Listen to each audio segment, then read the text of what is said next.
ኦልራይት ላስት ዊክ 3 ስልክ ሸጬ $140 ሰርቼ ነበር። በዚህ ሳምንት ደግሞ 10 ስልክ ሸጫለሁ።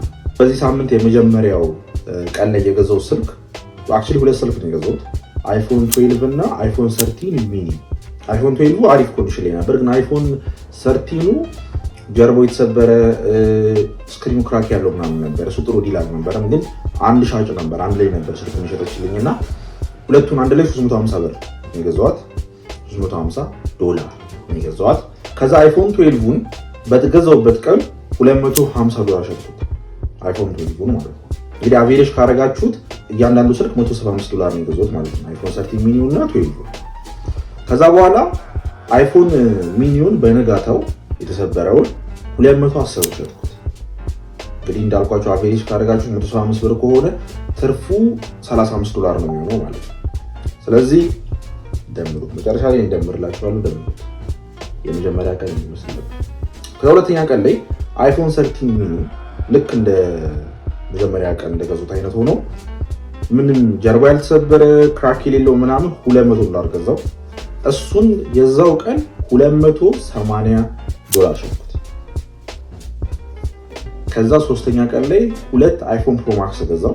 I beg your pardon 12 ፕሮ ማክስ ለማለት አይፎን 12 ፕሮ ማክስ። አንዱ አይፎን ፕሮ ማክስ ምንም አልሆነም ጭራሽ። ባትሪውን ብቻ ቀየሩት ሰውየው። አፕል ስቶር አልነበር የሚቀየረው እና አፕል ስቶር ካልቀየራችሁት ደግሞ አንቬሪፋይድ ምናምን ዲቫይስ ዲቴክተር ምናምን ብሎ ሜሴጅ ያመጣል ሴቲንግ ውስጥ እና እሱ ብቻ ነበር ችግሩ። እሱን $270 ገዛሁት። ሌላ ደግሞ ተመሳሳይ አይፎን 12 ፕሮ ማክስ ጀርባውና ሌንሱ የተሰበረ በ$170 ገዛሁት። ምንም ያልሆነውን አይፎን 12 ፕሮ ማክስ የዛው ቀን $370 ሸጥኩት። ሁለተኛውን የተሰበረውን አይፎን 12 ፕሮ ማክስ ለመሸጥ የተወሰነ ዕቃ ፈጅቶብኛል፣ ግን እሱን 170 ገዝቼ $280 ሸጥኩት። እስከዚህ ቀን ድረስ በጣም አሪፍ ነበረ ይሄድ የነበረው እና በጣም ገርሞኝ ነበረ ምናምን። ግን እንደዚህ የሚቀጥል መስሏችሁ ከሆነ ሙሉ ሳምንቱን ተሳስታችኋል። እኔም ሳስቼ ነበረ። እንግዲህ የማይደርስ ነገር የለም። አራተኛ ቀን ደረሰ። የዛ ቀን 2 ስልክ ነው የገዛሁት፣ አይፎን 13 እና አይፎን 12 ፕሮ። 13 $170 ነው የገዛሁት። አይገርምም? እኔም ገርሞኛል።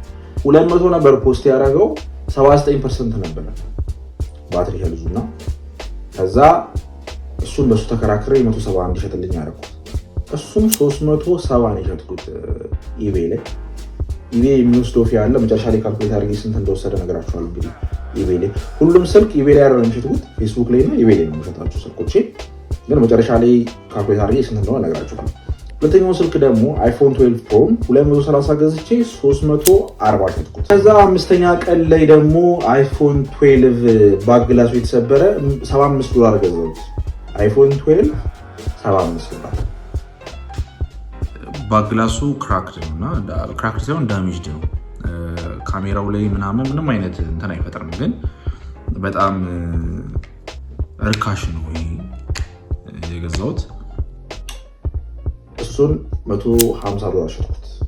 ሌላ ደግሞ አይፎን ኤክስአር $100 ገዛውና 130 ሸጥኩት።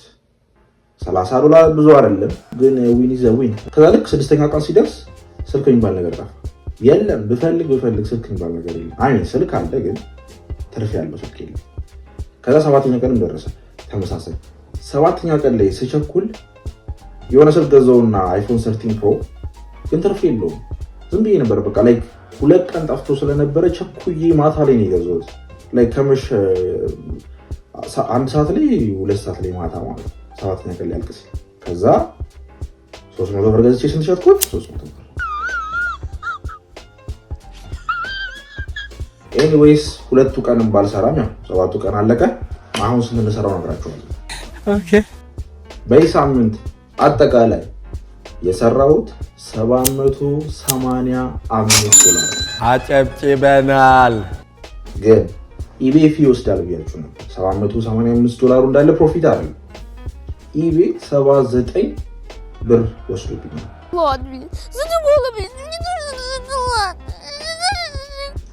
ምን ማለት ይችላል?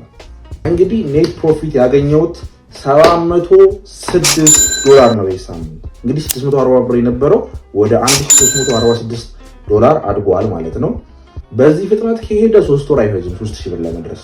ግን አንድ ሳምንት አሪፍ ሆነ ማለት ነገም አሪፍ ይሆናል ማለት አይደለም፣ ግን በጣም አሪፍ ነበር። ላስት ዊክ $140 ነበር ያተረፍኩት፣ በዚህ ሳምንት $706 ነው ያተረፍኩት። ኢማጂን ስንት እጥፍ እንደሆነ። እንግዲህ ሁለተኛው ሳምንት ይሄን ይመስላል። ሶስተኛው ሳምንት ላይ እንገናኛለን። አሪዮስ